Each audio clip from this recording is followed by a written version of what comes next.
Simple and tasty egg gravy তৈরি করতে আমাদের কি কি লেগেছিল এবং জেনিফার কৃতি কীভাবে তৈরি করেছিল, আর ডিমের খোসা কিভাবে সহজে ছাড়ানো যায়। কারণ অনেকে ডিমের খোসা ছাড়াতে পারে না। তো ডিমের খোসা ছাড়ানোর আজকে নিনজা টেকনিক আপনাদের সাথে শেয়ার করব, যে উপকারটি করলে আপনাদের সহজে ডিমের খোসা ছাড়ানো সম্ভব হবে এবং ডিমও ভাঙবে না এবং স্মুথলিভাবে ডিমের খোসাগুলো ডিম থেকে বের হয়ে আসবে। আর ডিমের মধ্যে কি কি পুষ্টি বিদ্যমান আছে তা আপনাদের সাথে শেয়ার করব। Welcome to Kids Mom Lifestyle. আপনারা দেখতে পাচ্ছেন জেনিফার কৃতি বাঁশের একটি পুল পার হবে এবং গ্রামে আসার পর থেকে ওরা নিজে বাঁশের পোলগুলো পার হতে চেষ্টা করে, কখনো আমাকে হেল্প করতে হয়নি।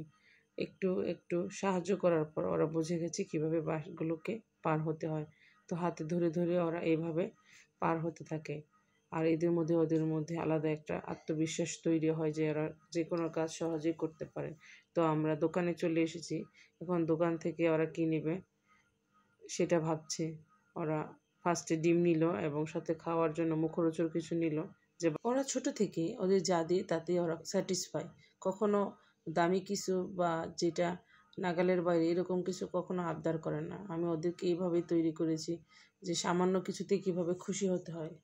এতে করে ওদের কোনো কিছুর জন্য মন খারাপ করতে হয় না, কারণ ওরা অল্পতেই যে খুশি। বাচ্চারা আসলে এই ভাব নিয়ে বড় হলে ভবিষ্যতে ওদের নিয়ে আর কখনো কোনো টেনশন করতে হবে না, কারণ ওরা মা বাবা বা বড়রা যা দিবে তাতেই খুশি থাকবে। কখনো বাড়তি কোনো ডিমান্ড থাকবে না, যাতে মা বাবার কষ্টের সাধ্যের বাইরে চলে যায়।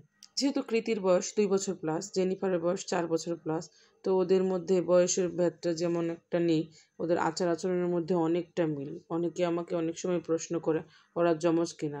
ওদের আচার আচরণ এতটাই একই রকম, যমজের মতোই। একই রকম ড্রেস পরে কোথাও গেলে, খাবারের স্টাইল, চলাফেরার স্টাইল, কথা বলার স্টাইল অনেকটা যমজের মতোই। তো অনেকেই কনফিউজ হয়ে যায় ওরা যমজ কিনা, আর আমাকে একই প্রশ্ন বারবার করে।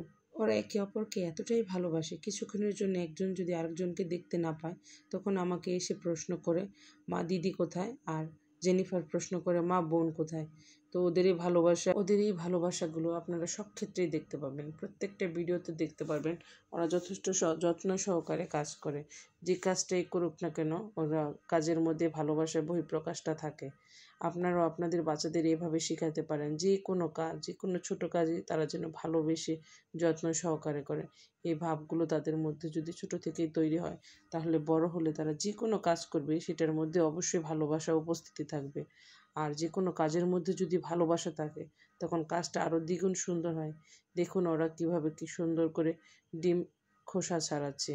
এভাবে ডিমের খোসা ছাড়ালে আপনার যেমন সময় নষ্ট হবে না, তেমনি ইজিলি ডিমগুলো খোসা থেকে বের হয়ে আসবে। ডিমের খোসা ছাড়ানোর পদ্ধতি তাদের এতটাই ভালো লেগেছে যে তারা আমার হাতে ডিম দেখলে ডিম সিদ্ধ করতে বলে এবং তার থেকে তারা খোসা বের করতে চায়। আপনারাও বাসায় এইভাবে ট্রাই করতে পারবেন সহজে, এবং হাতের কোনো স্পর্শ ছাড়াই ডিমের খোসা কীভাবে বের করা যায়।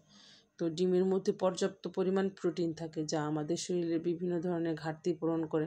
বিশেষ করে শরীরের বিভিন্ন অংশের পরিবর্তন ঘটায়, যেমন চুলের। প্রচুর পরিমাণে ডিম খেলে শরীরে আমাদের রোগ প্রতিরোধ ক্ষমতা বৃদ্ধি পায়। ডিম শুধু খেলেই হবে না, কোন ডিমে কী পরিমাণ পুষ্টিমান বিদ্যমান থাকে সাথে করে আমাদের তাও জানতে হবে।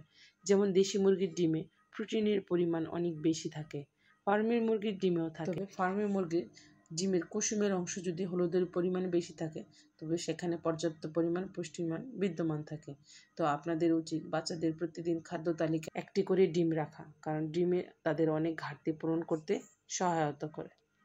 শিশুরা যেহেতু চঞ্চল প্রকৃতির, তাদের সারাদিনের অনেক পরিমাণ পরিশ্রম যায়, তাদের ব্রেন অনেক অ্যাক্টিভ থাকাতে তাদের ব্রেনও অনেক ক্ষয় হয়। সেই ক্ষয়রোধের জন্য খাদ্যের তালিকায় পর্যাপ্ত পরিমাণ পুষ্টি বিদ্যমান থাকে কিনা সেদিকে আমাদের নজর দিতে হবে। বাচ্চাদের শুধু পেট ভরলে হবে না, সেই পেট ভরার সাথে খাবারের তালিকায় যদি পর্যাপ্ত পরিমাণ পুষ্টি না থাকে, তাহলে ছোট থেকে তাদের ব্রেন সংকীর্ণ হয়ে বড় হয়, যারা বড় হলে তাদের বিভিন্ন ধরনের মানসিক সমস্যা তৈরি হতে পারে, শারীরিক সমস্যাও হতে পারে। তো আপনাদের সবসময় খেয়াল রাখতে হবে আপনাদের খাদ্য তালিকায় যেন পর্যাপ্ত পুষ্টি বিদ্যমান থাকে এবং তারা পর্যাপ্ত পুষ্টি নিয়ে যেন বেড়ে উঠতে পারে। তাহলে আপনাদের আর ওদের ভবিষ্যৎ নিয়ে ভাবতে হবে না, তাদের অসুখ বিসুখের পরিমাণও কম হবে, তারা সুস্থ সুন্দরভাবে এই পৃথিবীর বুকে বেড়ে উঠবে। আর জেনিফার কৃতি আপনাদের জন্য আজ তৈরি করলো tasty and yummy egg gravy আপনারা বাসায় ট্রাই করে দেখতে পারবেন। কখন যে ভাত শেষ হয়ে গেল প্লেট থেকে তো টেরই পাইনি, এতটাই মজা হয়েছে। আমি যখনই রান্না করি জেনিফার কৃতি এটা আনন্দ সহকারে খায়, আর তাদের আনন্দ দেখে আমার আরও বেশি ভালো লাগে। আমাদের পরবর্তী ভিডিওগুলো দেখার জন্য আমাদের সাথে থাকবেন। লাইক অ্যান্ড সাবস্ক্রাইবের মাধ্যমে আমাদের সামনের দিকে এগিয়ে নিয়ে যেতে সাহায্য করবেন। আর জেনিফার কৃতির জন্য সবাই আশীর্বাদ করবেন। আর ভালো থাকবেন সবাই। আমাদের পরবর্তী ভিডিও দেখার জন্য আমন্ত্রণ রইল। Bye bye.